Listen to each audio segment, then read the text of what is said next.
Hello. तर आज आपण बघणार आहे सममिती. तर बघा, याच्यामध्ये पहिला भाग आहे प्रतिबिंब सममिती. तर बघा, याच्यामध्ये काय असतं, जर आपण एखाद्या कागदावर ए किंवा एच किंवा एम यापैकी एखादा अक्षर काढलं आणि तो कागद बरोबर असा दुमडला की त्याचे दोन भाग तंतोतंत जुळले पाहिजेत. त्यानंतर आपल्याला जी घडीची जी रेषा मिळते त्यामुळे काय होतं, त्या आकृतीचे समान असे दोन भाग तयार होतात, हा एक आणि हा दोन. आणि हे दोन भाग एकमेकांशी तंतोतंत जुळतात, ते दोन भाग समान असतात, बरोबर. तर त्या रेषेला आपण काय म्हणणार आहे, सममित अक्ष. ठीक आहे, ही जी मधली रेषा आहे याला म्हणणार आहे आपण सममित अक्ष. तर पुढे बघा, ज्या सममित आकृतीचे त्यातील अक्षामुळे होणारे दोन भाग एकमेकांशी तंतोतंत जुळतात त्या प्रकारच्या सममितीला प्रतिबिंबित सममिती म्हणतात. प्रतिबिंबित म्हणजे काय, इकडची जी आकृती आहे याच्याशी तंतोतंत जुळते, बरोबर, अगदी आरशात बघितल्याप्रमाणे. आणि आरशात आपल्याला काय दिसतं, तर प्रतिबिंब. म्हणून अशा प्रकारच्या सममितीला प्रतिबिंबित सममिती असे म्हणतात. तर आता बघा, काही आकृत्यांना काय असतो, एकापेक्षा जास्त सममिती अक्ष असतात. ठीक आहे, आता ही जर तुम्ही पहिली आकृती बघितली, इथे फक्त हा एकच आपल्याला सममिती अक्ष मिळतो, कारण याचे फक्त दोन असे समान भाग इथे तयार होतात. त्यानंतर ह्या दुसऱ्या आकृतीचे सुद्धा एकच अक्ष आहे, सममिती अक्ष, सममित अक्ष. त्यानंतर हा जो तिसरा आकृती आहे ह्याच्यामध्ये आपल्याला दोन सममित अक्ष मिळतात. बघा, हा एक आहे, याच्यामुळे ह्या आकृतीचे काय झालेत, हे दोन समान भाग तयार झालेत, बरोबर. त्यानंतर हा दुसरा आहे, याच्यामुळे ह्या आकृतीचे हा एक भाग आणि हा एक भाग असे दोन सममित किंवा एकसारखे असे भाग तयार झालेले आहेत. त्यामुळे काही काही आकृत्यांना काय असतो, एकापेक्षा जास्त सममिती अक्ष असतो. आता पुढे बघा, आपण बघणार आहे सराव संच 20. पहिल्यांदा पहिला प्रश्न वाचूया. खालील आकृत्यांचे सममित अक्ष दाखवा. एकापेक्षा जास्त सममिती अक्ष कोणत्या आकृतीमध्ये आहेत. ठीक आहे, तर बघा, पहिली जर आपण आकृती घेतली तर त्या आकृतीमध्ये आपण काय करूया, सममित अक्ष कसा येईल ते आधी बघूया. आधी मी तुम्हाला रफमध्ये दाखवते. तर बघा, ही जी आकृती आहे याच्यामध्ये जर आपण अशी रेषा काढली तर ह्याचे काय होतात, दोन समान भाग तयार होतात, हा इकडचा एक आणि हा इकडचा एक, बरोबर. हे दोन काय झाले, समान भाग तयार झाले. नंतर जर आपण उभी अशी जर मध्ये रेषा काढली या आकृतीच्या, तरीसुद्धा काय होतात, याचे दोन समान भाग तयार होतात, हा एक आणि हा एक. त्यामुळे पहिल्या आकृतीला काय आहेत, एकापेक्षा जास्त सममिती अक्ष आहेत. तर आपण आता त्याची काय करूया, सममित अक्ष दाखवूया. तर बघा, इथे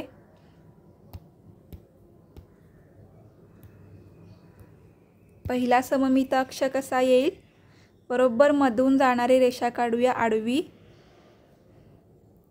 त्यानंतर दुसरी असेल उभी, बरोबर मधून जाणारी काढायची आहे.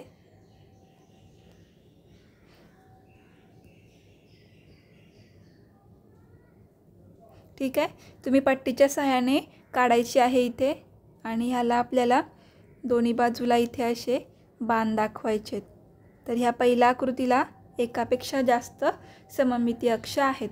त्यानंतर दुसरी आकृती बघा, जर तुम्ही बघितलं तर हा काय आहे, ह्याच्या तिन्ही बाजू समान आहेत या त्रिकोणाच्या, त्यामुळे याचे तीन सममित अक्ष येतील. बघा, पहिला एक तर अशी येईल, याच्यामुळे हा एक भाग आणि हा एक भाग, दोन भाग सममित झाले. त्यानंतर असा पण होऊ शकतो, हे बघा, मी पहिला तुम्हाला रफमध्ये दाखवते. असा जरी काढला आपण सममित अक्ष तरीसुद्धा ह्याचे हे दोन समान भाग तयार होतात. त्यानंतर मी जर हा असा अक्ष काढला ह्या बिंदूतून जाणारा, तरीसुद्धा मला हा आणि हा समान भाग इथे मिळतो. त्यामुळे ह्या आकृतीचे तीन सममित अक्ष आहेत, ते आपण आता इथे काढूया. तुम्ही पट्टीच्या सहाय्याने काढा. तुम्हाला ह्या बाजूंचे काय करावे लागतील, मध्यबिंदू घ्यावे लागतील पहिला. बघा, बरोबर, हा झाला पहिला, ह्याचा मध्यबिंदू घ्यावा लागेल दुसऱ्या रेषेचा.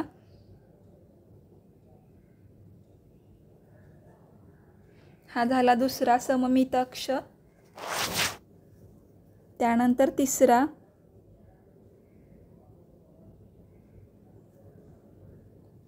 तर बघा या पद्धतीने याचे झाले हे 3 सममित अक्ष। तुम्हाला प्रत्येक बाजूचे पहिल्यांदा मध्यबिंदू घ्यावे लागतील पट्टीच्या सहाय्याने आणि मग त्यातून आणि कोणाच्या शिरोबिंदूमधून जाणारी रेषा काढायची आहे। ठीक आहे, म्हणजे तुम्हाला 3 सममित अक्ष मिळतील। तिसरी आकृती बघा काय आहे, ह्याला फक्त एकच असणारे सममित अक्ष।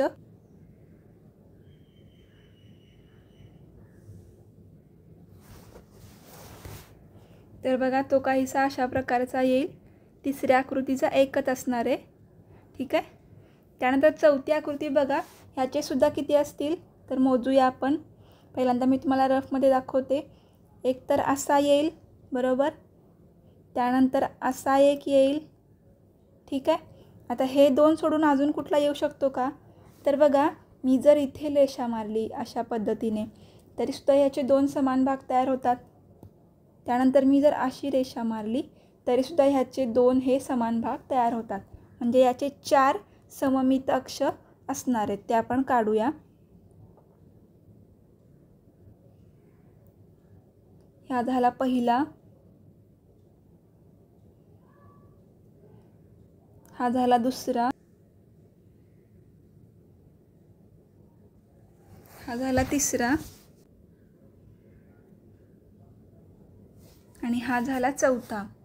याला आता आपण बाण काढूया।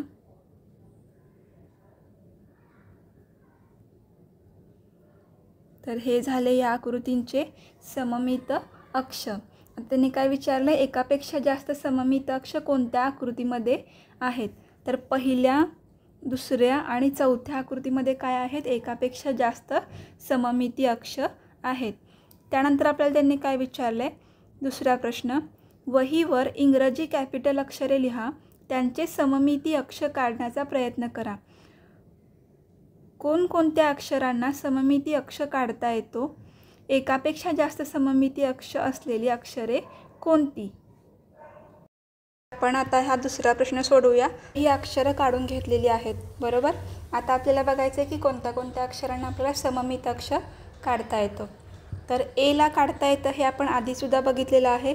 तर आपण ए ला पहिल्यांदा सममित अक्ष काढून घेऊया। तर जर आपण जर अशी रेषा मारली तर एचे काय होतात, 2 समान भाग तयार होतात। हा झाला त्याचा सममित अक्ष। आता बी ला होतो का बघा, बी ला जर आपण उभी रेषा मारली तर त्याचे 2 समान भाग नाही होत। पण जर आपण आडवी रेषा इथे मारली अशा पद्धतीने बीच्या बरोबर मधून जाणारी, तर काय तयार होईल बघा, त्याचे 2 समान भाग तयार होतात। त्यामुळे बीसुद्धा, यालासुद्धा आपल्याला सममित अक्ष काढता येतो। त्याच पद्धतीने सी लासुद्धा जर आपण उभी रेषा मारली तर त्याचे 2 समान भाग होत नाहीत। पण आपण जर आडवी रेषा मारली तर त्याचेसुद्धा 2 समान असे भाग तयार होतात। म्हणजे यालासुद्धा काय आहे, सममित अक्ष आहे। आता डी ला बघा, डीचं पण त्याच पद्धतीने जर आपण आडवी रेषा मारली तर त्याचे 2 असे समान भाग तयार होतात। ठीक आहे, ईचं बघा, ईचं पण उभी रेषा न मारता आडवी रेषा मारली तर त्याचे 2 समान भाग आपल्याला इथे मिळतात। आता बघा एफचे काय करूया आपण, एफचं जर उभी रेषा मारली तरीसुद्धा आपल्याला 2 समान भाग मिळत नाहीत आणि आडवी रेषा मारली तरीसुद्धा 2 समान भाग मिळत नाहीत। म्हणून एफला काय सममित अक्ष नाही आहे। जीला पण सममित अक्ष आपल्याला काढता येत नाही। आता एचला बघा, एचला जर आपण उभी रेषा मारून बघूया, पहिला उभी रेषा मारली तर आपल्याला 2 समान भाग इथे मिळतात। त्याच पद्धतीने जर आडवी रेषा जरी मारली आपण इथे तरीसुद्धा आपल्याला 2 असे समान भाग इथे मिळतात। म्हणजे एचला काय आहेत, 2 सममित अक्ष आहेत। पुढे बघा आता आयला पण जर आपण आडवी रेषा मारली तर आपल्याला एक सममित अक्ष इथे मिळालं। त्याच पद्धतीने जर उभी रेषा मारली तरीसुद्धा आपल्याला इथे 2 समान असे भाग मिळतात त्या रेषेच्या पलीकडचे। जेला बघा काढता येतो का? नाही.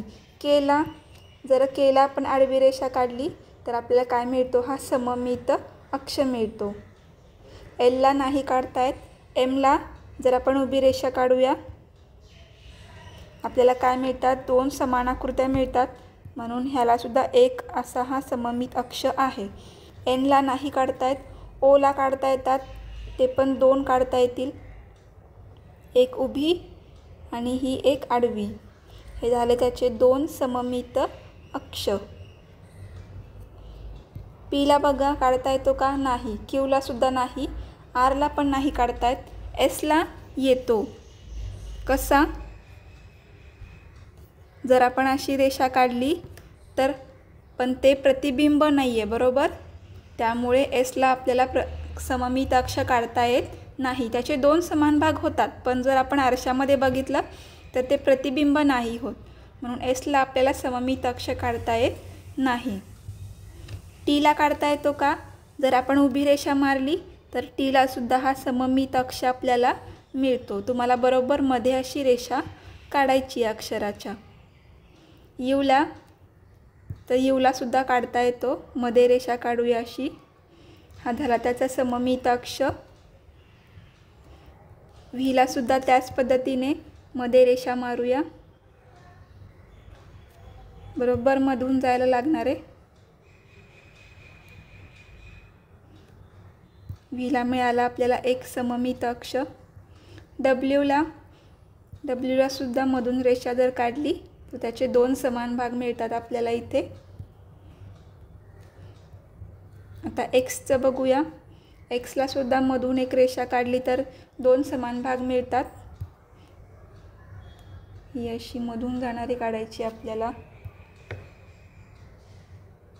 एक्सला सुद्धा मध्ये जर रेषा मारली तर दोन समान भाग मिळतात. त्याच पद्धतीने आडवी रेषा जरी मारली तुम्ही तरीसुद्धा आपल्याला दोन समान भाग मिळतात. म्हणून एक्सला काय आहेत? तर दोन सममित अक्ष आहेत. वायला आहेत का? तर जर वायला आपण उभी रेषा मारली तर आपल्याला दोन समान असे भाग मिळतात, म्हणून वायला सुद्धा काय आहे? सममित अक्ष आहे. पण झेडला नाही मारता येत कारण त्याचे दोन समान भाग होत नाहीत. आपल्याला दिसतात ते, पण ते प्रतिबिंब नाही आहेत, बरोबर? प्रतिबिंब नाही होत त्याचं, म्हणून झेडला आपल्याला सममित अक्ष काढता येत नाही. तर आपल्याला बघा एकापेक्षा जास्त सममित अक्षर आहे. कोणती कोणती आहेत? पहिला आहे एच, हा आहे एच. त्यानंतर आय, त्यानंतर आहे आपला ओ, त्यानंतर आहे एक्स, बरोबर? म्हणजे एच, आय, ओ आणि एक्स या अक्षरांना आपल्याला एकापेक्षा जास्त सममित अक्ष काढता येतात. पुढे बघा आलेख कागदावर सममित आकृत्या काढणे. हे सोपं आहे अगदी. आलेख कागदावर काय करायचं आहे? आपल्याला एक रेषा काढायची आहे एल. ठीक आहे, इथे ही रेषा काढली एल. त्यानंतर त्यांनी रेषेच्या डावीकडे पहिल्यांदा एक आकृती काढून घेतली आहे, तर रेषाखंड काढला आहे त्यांनी. ए बी हा रेषाखंड काढलेला आहे. आता त्याच्या आपल्याला सममित आकृती दुसऱ्या बाजूला काढायची आहे, उजव्या बाजूला. ठीक आहे, तर बघा काय करायचं त्यासाठी. ती जी मधली रेषा आहे एल त्याच्या किती लांब ए बी हा रेषाखंड आहे तेवढे बिंदू मोजायचे आणि तेवढ्याच समान अंतरावर आपल्याला उजव्या बाजूला काय काढायचं आहे? हा ए डॅश आणि हा बी डॅश हे दोन बिंदू आपल्याला काढायचे आहेत आणि त्या बिंदूंना जोडणारी एक रेषाखंड काढायचा. म्हणजे आपल्याला काय मिळेल? हा त्याची सममित आकृती किंवा त्याचे प्रतिबिंब आपल्याला इथे मिळालेलं आहे. सराव संच 21 मध्ये आपल्याला काय सांगितलं आहे? खालील काही आकृत्या व त्यांच्याजवळ रेषा एल काढली आहे. ती रेषा सममित अक्ष होईल अशा प्रकारे दुसऱ्या बाजूला आकृती काढून सममित आकृत्या पूर्ण करा. अगदी सोपं आहे. आपल्याला एल रेषा दिलेली आहे, आकृती दिलेली आहे, मग त्या आकृतीची फक्त आपल्याला सममित आकृती इथे काढायची आहे. तर आता आपण सोडवूया आपली ही पहिली आकृती. बघा या आकृतीमध्ये ही एल रेषा दिलेली आहे. हा आहे त्याचा सममिती अक्ष, बरोबर? मग याच्यावरती आपल्याला एक आकृती दिलेली आहे, त्याची आपल्याला सममिती आकृती खाली काढायची आहे. आता हा जर तुम्ही बघितला तर हा काय आहे? आलेख पेपर आहे, बरोबर? आलेख पेपरवर ह्या ज्या रेषा आहेत त्या समान अंतरावर असतात. मग आता आपल्याला काय करायचं आहे? प्रत्येक आकृती काढताना रेषांची मोजणी करायची आणि तेवढ्याच रेषांवर आपल्याला दुसऱ्या बाजूला ती आकृती काढायची आहे। तर आता आपण काय करूया, आपल्या माहितीसाठी आपण इथे काय करूया, प्रत्येक बिंदूला नावं लिहून घेऊया। ठीक आहे, आता मी ते लिहून घेते। हा असेल आपला पहिला बिंदू ए, हा असेल आपला दुसरा बिंदू बी, त्यानंतर हा सी, हा डी, इथे ई, हा एफ। ठीक आहे, आता आपण ह्या एल रेषेच्या खालील बाजूस हेच बिंदू आपण A dash, B dash, C dash या नावाने काय करणार आहे, मिळवून घेणार आहे। आता बघूया आपण ए बिंदू ह्या एल रेषेपासून किती लांब आहे, त्यासाठी आपल्याला इथे रेषा मोजाव्या लागतील, बरोबर। मग बघा, ह्या एल रेषेच्या वरती किती रेषा सोडल्या म्हणजे आपल्याला ए बिंदू मिळतो, तर 1 2 3 4 5 6, 6व्या आणि 7व्या रेषेच्या मध्येपर्यंत काय आहे, ही ए बिंदू आपल्याला मिळतो। मग आता आपण काय काढणार आहे, एक रेषा काढणार आहे 6व्या बिंदू आणि 7व्या बिंदूच्या मधून जाणारी किंवा त्या रेषेच्या मधून जाणारी। तर बघा, हा 1 2 3 4 5 6, 6 बिंदू आणि 7वा बिंदू।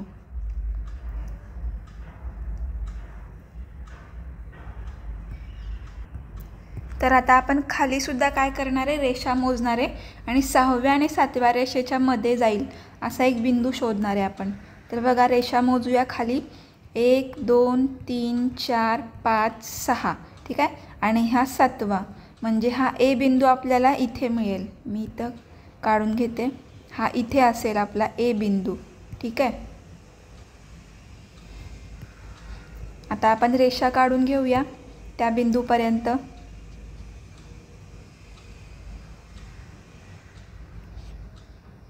ही झाली आपली रेषा। आता ह्याला आपण नाव लिहून घेऊया ह्या बिंदूला, हा आहे आपला ए डॅश। ठीक आहे, आता आपण बी बिंदू शोधणार आहे। तर बघा, हे खोडून घेऊया आपले हे बिंदूंचं। आता बी बिंदू बघा किती लांब आहे ए बिंदूपासून, त्यासाठी आपण परत एकदा रेषा मोजूया। 1 2 3 4 5 6 7 8 9 10 11 12 13 14। ठीक आहे, 14व्या ह्या गडद रेषेवर काय आहे, आपला बी बिंदू। ठीक आहे, मग खाली सुद्धा आपल्याला काय करायचं आहे, 14 रेषा मोजायचे। त्या मोजूया आपण। 1 2 3 4 5 6 7 8 9 10 11 12 13 14। ठीक आहे, ही आहे आपली 14वी रेषा। इथं आपल्याला काय मिळणार आहे, आपला बी बिंदू। ठीक आहे, मग मी इथे हा बिंदू काढून घेते, इथे त्याला नाव देऊया आपण बी डॅश। ठीक आहे, आता मी हे खोडून घेते इथले। आता आपण काढणार आहे आपली रेषा ए डॅशपासून बी डॅशपर्यंत। पट्टीच्या सहाय्याने काढायचे तुम्ही। ठीक आहे, त्यानंतर आता काय करायचं आहे आपल्याला, बी बिंदूपासून आता ही रेषा काय गेली, इकडे वरती गेली आहे, म्हणजे आपण खाली सुद्धा काढताना आपली रेषा इकडे जाणार आहे खाली। आता आपल्याला मिळवायचा आहे सी डॅश, हा बिंदू मिळवायचा आहे आपल्याला। ठीक आहे, मग आता बी बिंदूपासून सी बिंदू किती रेषांच्या अंतरावर आहे ते मोजूया आता। तर बघा, 1 2 3 4 5 6 7 8 9 10 11, 11व्या रेषेवर काय आहे, सी बिंदू आहे। मग खाली सुद्धा आपण मोजूया त्याच पद्धतीने। 1 2 3 4 5 6 7 8 9 10 11, म्हणजे ही जी गडद रेषा आहे इथे काय आहे, हा सी बिंदू आहे। इथे मी काढून घेते हा बिंदू।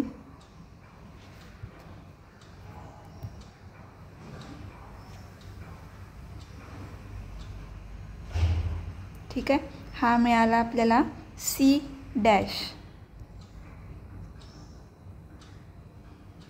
हे बाकीचे बिंदू मी खोडून घेते।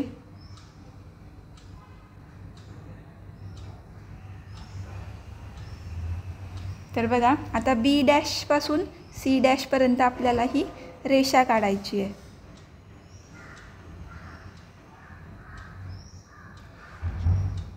ही मिळाली आपल्याला तिसरी रेषा। आता आपल्याला काय करायचं आहे, डी बिंदू मिळवायचा आहे, बरोबर. मग आता सी पासून डी पर्यंत मोजूया परत एकदा. तर बघा 1 2 3 4 5 6 7 8 9 10 11. 11व्या रेषेवर काय आहे, आपला डी बिंदू आहे. मग मोजूया आपण खाली. 1 2 3 4 5 6 7 8 9 10 11. 11व्या रेषेवर इथे काय आहे, हा डी बिंदू आहे. ते लिहून घेते मी, त्याचं नाव डी डॅश. आता आपल्याला काढायची आहे रेषा सी पासून ते डी पर्यंत.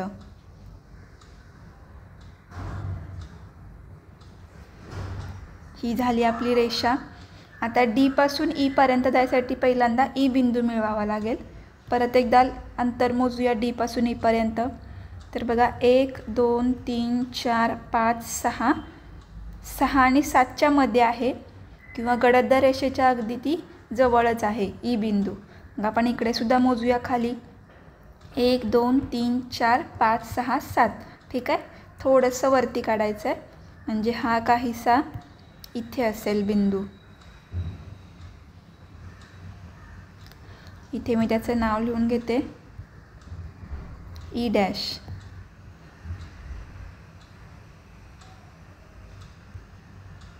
ठीक आहे. आता जोडून घेऊया आपण ते.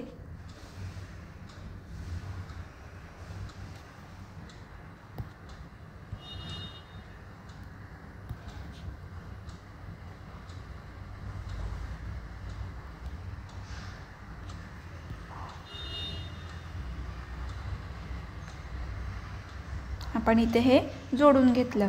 आता आपल्याला शेवटचा बिंदू मिळवायचा आहे, कोणता, एफ बिंदू. तो बघूया किती लांब आहे ई पासून. तर बघा 1 2 3 4 5 6 7 8 9 10 11 12. 12व्या रेषेवर एफ बिंदू आहे. ठीक आहे. इकडे पण मोजूया. 1 2 3 4 5 6 7 8 9 10 11 आणि 12. इथे असेल हा आपला एफ बिंदू.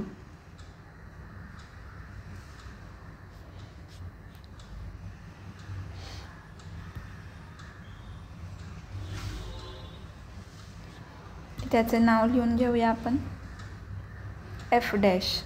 आता आपल्याला ही रेषा जोडायची आहे.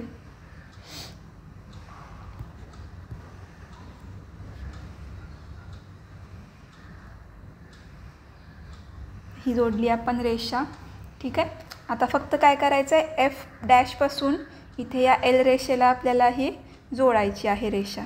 ती आपण ते जोडून घेऊया.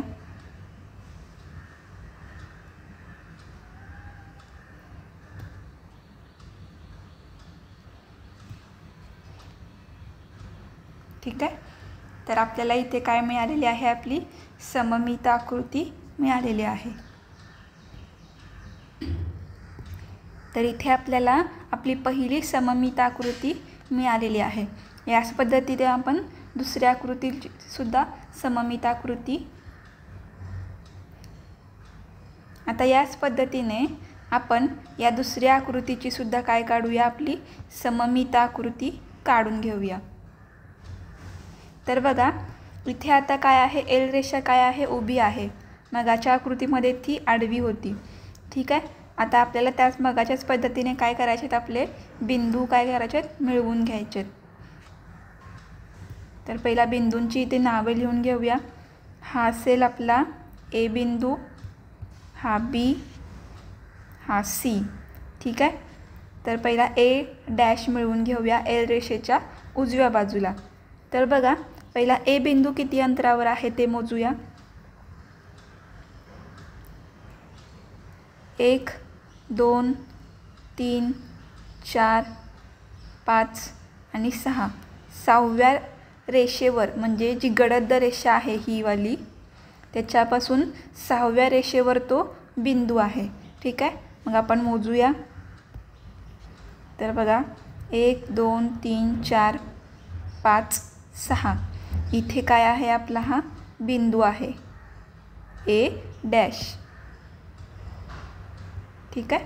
मग आता आपण आपली रेषा काढून घेऊया.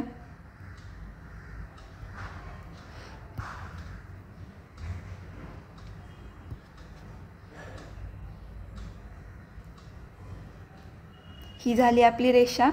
आता इथून आपल्याला जोडायचं आहे.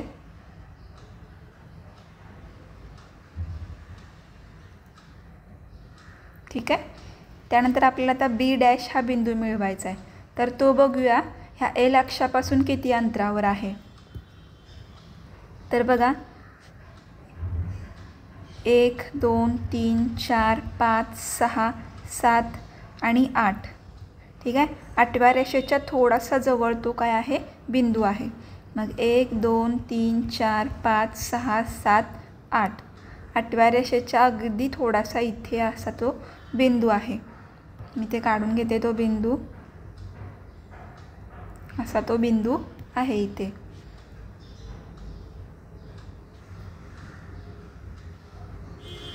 आता आपण रेषा काढून घेऊया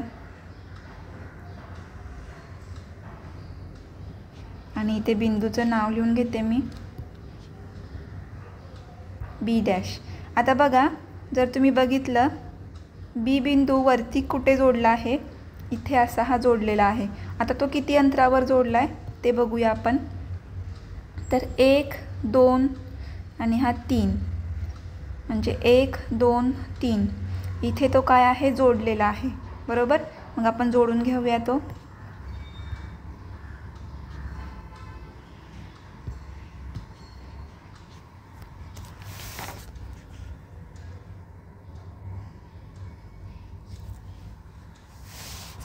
ठीक आहे. मग त्या आपल्याला आता ए डॅश आणि बी डॅश तर मिळाला. आता सी डॅश मिळवूया आपण. तर बघा किती अंतरावर आहे सी डॅश. 1 2 3 4 5 6 7 8 9 10 11. 11व्या रेषेवर हा बिंदू आहे. 1 2 3 4 5 6 7 8 9 10 आणि 11. ठीक आहे. इथे हा बिंदू आहे. तो आता आपण इथे काढून घेऊया. त्याचं नाव लिहून घेऊया सी डॅश. आता आपण रेषा काढून घेऊया. ही झाली आपली रेषा. आता ती सी डॅश हा आहे तो कुठे चिकटला आहे किंवा कुठे जोडला आहे ते मोजूया आता आपण. तर बघा 1 2 3 3 आणि 4च्या मध्ये तो जोडला आहे. 1 2 3 आणि 4 म्हणजे तो इथे असा जोडलेला आहे. ठीक आहे. मग आपण जोडून घेऊया.